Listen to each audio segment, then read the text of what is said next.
Right, ఇక details లోకి వెళ్ళిపోదాం. గన్ పార్క్ దగ్గర మంత్రి జూపల్లి మాట్లాడుతున్నారు, లైవ్ లో చూద్దాం.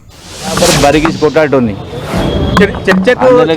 యాది పడితే అది మాట్లాడి ఏది అడ్డదిడ్డంగా మాట్లాడటం కాదు. నేను లెక్క ఉంటేనే మాట్లాడలేకపోతే మాట్లాడా.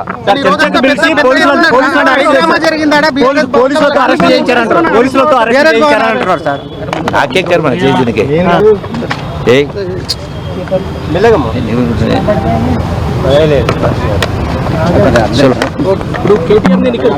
రెడీగా ఉండండి అంటున్నాడు.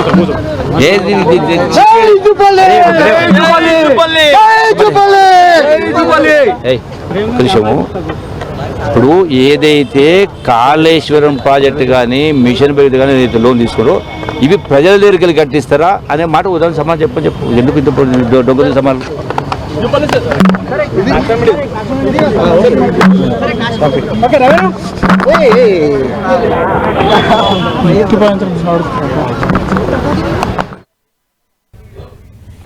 రైట్, అటు అప్పులపై చర్చకు ఇటు జూపల్లి సిద్ధం అంటూనే కాళేశ్వరం మిషన్ భగీరథకు సంబంధించిన అప్పటి ప్రభుత్వం చేసినటువంటి అప్పులను ప్రజల దగ్గర నుంచి కట్టిస్తారా అనే దానికి సంబంధించి బీఆర్ఎస్ పార్టీ నాయకులు సమాధానం చెప్పమనండి అంటూ కూడా చివరికి ఒక మాట మాట్లాడి అక్కడి నుంచి గన్ పార్క్ నుంచి ఆయన వెళ్లడం మనం చూస్తున్నాం. మొత్తానికి సవాళ్లు ప్రతి సవాళ్లతో కాసేపు అటు తెలంగాణ పాలిటిక్స్ హీట్ ని పుట్టించాయి.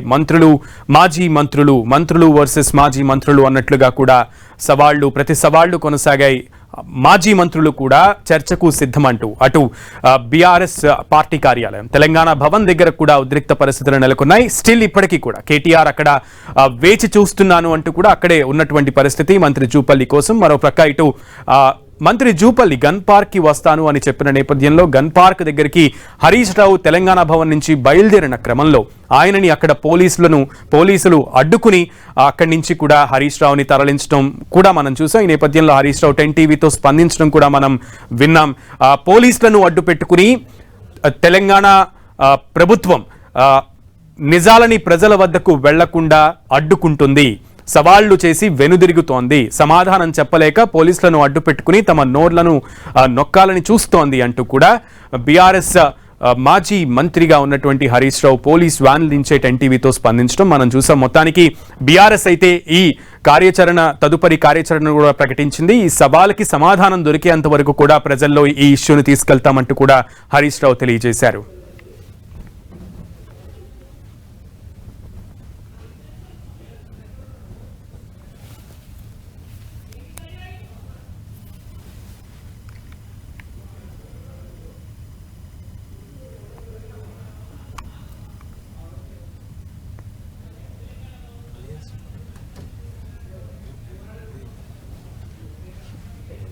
రైట్.